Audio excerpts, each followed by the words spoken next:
Hey, aloha and welcome back. I'm glad you could come and check out the rest of the Makahiki.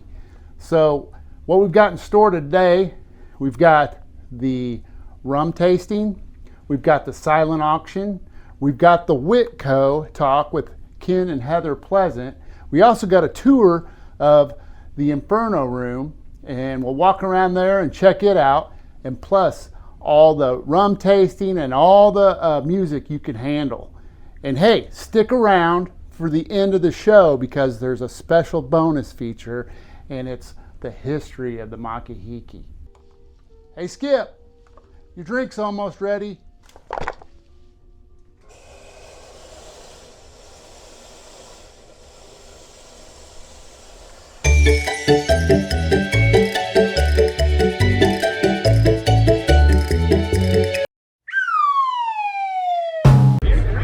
Silent auction stuff is going really quick.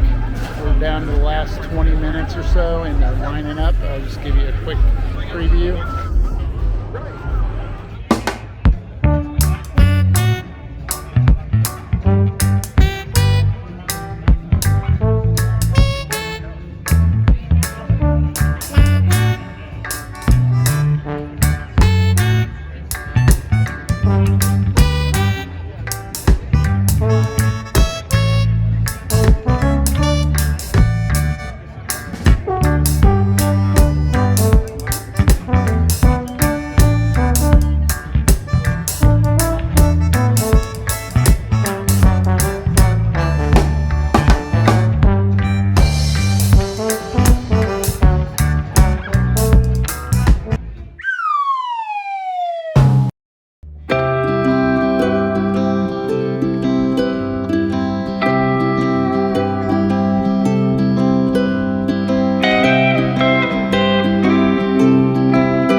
Joe had become the symbol of prosperity and goodwill among friends. A later picture, you can see Big Joe up top and an interesting Whitco-esque Birth of Venus type carving, some really cool panels. So customers of Cookies traveled all the way to Hawaii, shopped at his store, purchased carvings made from Washington State cedar to bring back to the mainland as souvenirs. This tag is sometimes attached to those carvings. They look, just see here some traditional style carvings. And also these Whitco influenced pieces. Of course, they're always mistaken for Whitco, and when people ask me about them, telling me that when they used to ask me about them, telling me they were acquired in Hawaii, I just assumed that they made this story up in their heads, and I didn't burst their bubble, but I was sure they were wrong. But it turns out I was wrong. There's a huge pile of Pacific Northwest cedars just supplied from the mainland. Brandy. You're gonna go with Brandy? That's all right with you. South of France in an area called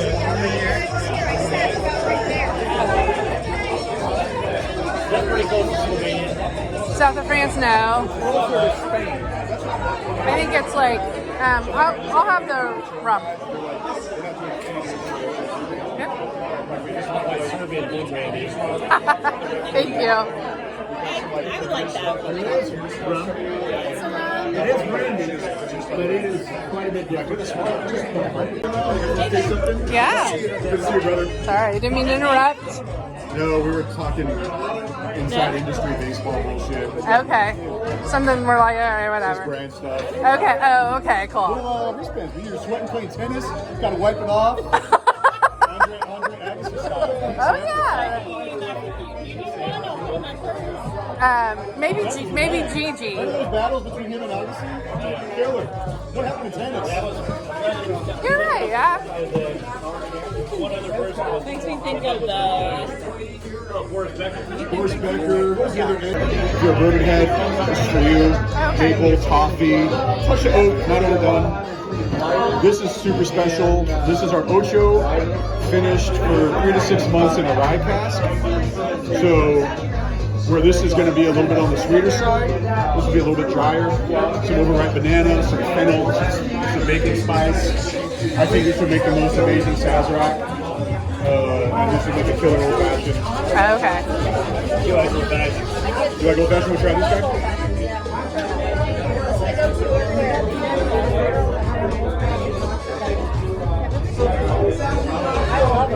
What would you say is Kevin's favorite drink? Old fashions. He loves them. Hawaiian rum, okay.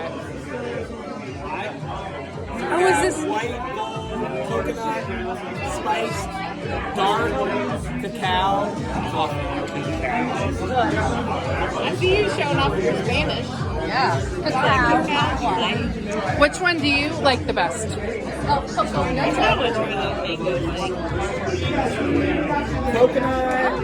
spiced, cacao. Because I can do a lot of big cocktails. Can you do the cocktails as well as the... Yeah. Okay. Those are carbonated water, white rum, and then we have it in mango, pineapple, and coconut. So there's different mixers. Huh? Mixers? Those like seltzers. But they're more like an upscale, overly carbonated, so they get full off of carbonation. Okay. Oh, that's nice. I think, man, that's a hard choice of coconut. Is coconut or mango? I want to try the guava. I'd like to try that. I'm going all in for coconut. Yes, I'm going all in for. I want the rum.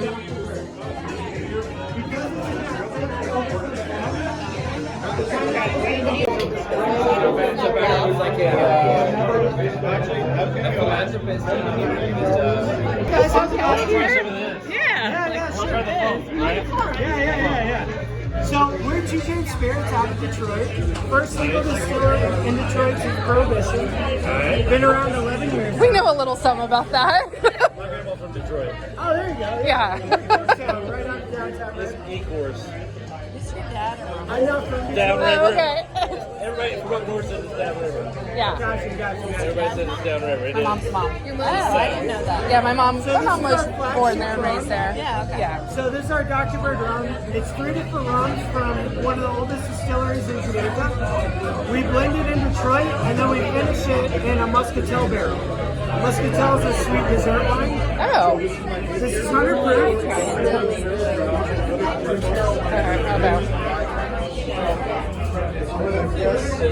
Now Dr. Bird is the national bird of Jamaica. Woo! That's a Dr. Bird right there on the label.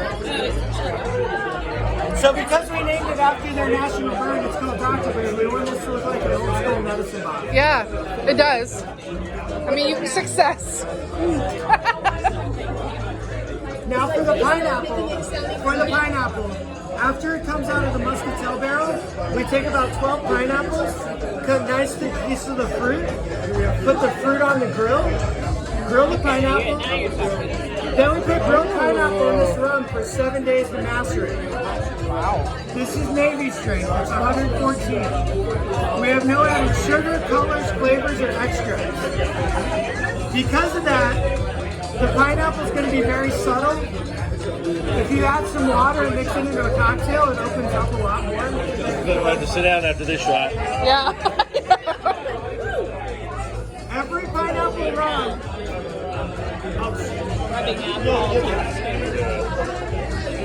Every pineapple rum on the U.S. market, including plantation, adds sugar, colors, flavors, or extracts. And this does it? This is just grilled pineapples in this rum. I like that. So it's like it's healthy. It's natural. Oh, I do And like it. there's the actual Kevin. Hey, Kevin. How's it going? Hey, how's it going?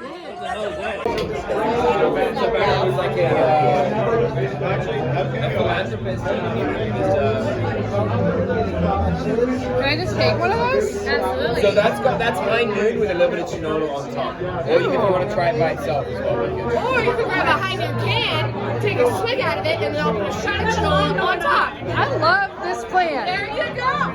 And here's the shot. Oh, I've never had passion fruit. And this isn't straight, so Chinola is a passion fruit liqueur from the Dominican Republic. It's made with real passion fruit. It's 21% ABV, and it's shelf stable up to a year after opening. The only thing that you'll have to, you don't have to refrigerate it, but you will have to shake it up because it is like pulp, like in orange juice, so the pulp will fall. Okay. There you go. Thank you.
an everyday Joe like myself can find a little action.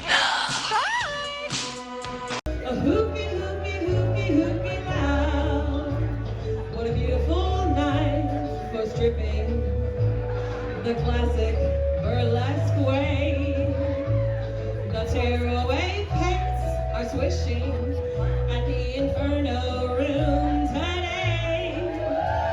We're going to the hooky loud. A hooky, hooky, hooky, hooky, hooky loud. There's romance Indiana skies, while the lovely burlesque performers show their thighs. Meet the silvery moon that's shining above. French Rouge sings a song about love. Paradise now at the hooky loud. The hooky, hooky, hooky, hooky loud. Aloha, and thank you for sticking around for a brief history and commentary on the Makahiki. If you want to know full details and listen to the producers talk about the Makahiki, go to the Quiet Village podcast and listen to episode 80, and you will hear the producers talk about how the Makahiki was formed. This is the Night of Tiki. It's kind of a precursor to the Makahiki. It's a monthly event that Wendy Wahine and Bob Six produced before joining FOM, the Fraternal Order of Moai. This is the original crew of the Makahiki. From left to right, we have Tiki Miggs, Lucky Primate, Atomic Bond, Wendy Wahine, and Bob Six. Here's another picture of the original crew, and this is actually the foundation of the Puka Pukas for the FOM chapter. From left to right, we have Bob Six, Tiki Kitchen, Tiki Miggs, Freaky Tiki, Lucky Primate, and Rev Dan. This is the birth of the volcano that was used at the Makahiki, and it's been used at every Makahiki since. Actually shoots smoke and has a light on top there.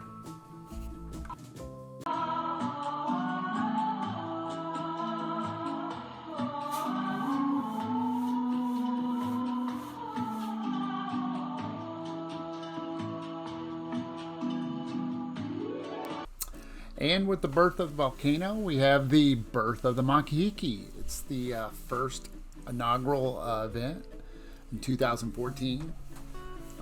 They've had a lot of good bands throughout the years, and the posters were done by different Puka Puka members. Some of them were done by Bob Six, some of them were done by Tiki Miggs, Tiki Kitchen, and I believe Rev Dan has done quite a few as well.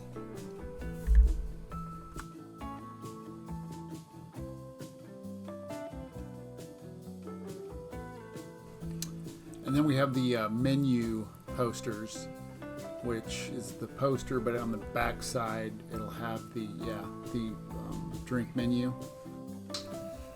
And throughout the years, the Makahiki has been held at 3 different locations. The first being the Timeout Lounge, which Mr. Dan Huffman, I believe, helped procure that lounge, and he did a lot of help with the club, with the audio-visual. And as the event grew in size, they moved to the National Sylvanian Home, which gave them a lot more room. And another advantage of having it there, they were able to have a luau with a Hawaiian-style buffet for kalua, poi, a lot of different stuff. 2021, the Makahiki had grown so big that it seemed that it was time to partner with the Inferno room, which had their annual anniversary around the same time. But unfortunately, we do not speak of the year 2020, and everybody knows why, because we didn't have the Makahiki. but then in 2021, it was revived. And the Makahiki continues to this day. They had their 9th anniversary this year. So next year will be their 10th anniversary. Bonus in producing the Makahiki comes with Tiki with a purpose, and that is to give back to the community. We've given donations to Rosie's Southside Animal Shelter. We've given to Indie Hula, which is a cultural school for teaching children about Hawaiian dance and culture. And this year we were saddened about the fires in Maui, so we made the decision to donate some of the proceeds to the Hawaiian Community Fund for the Maui fire. And if you feel compelled to give, links below will be provided for the charities that the Makahiki supports. I want to say mahalo, thank you, and live the Aloha spirit.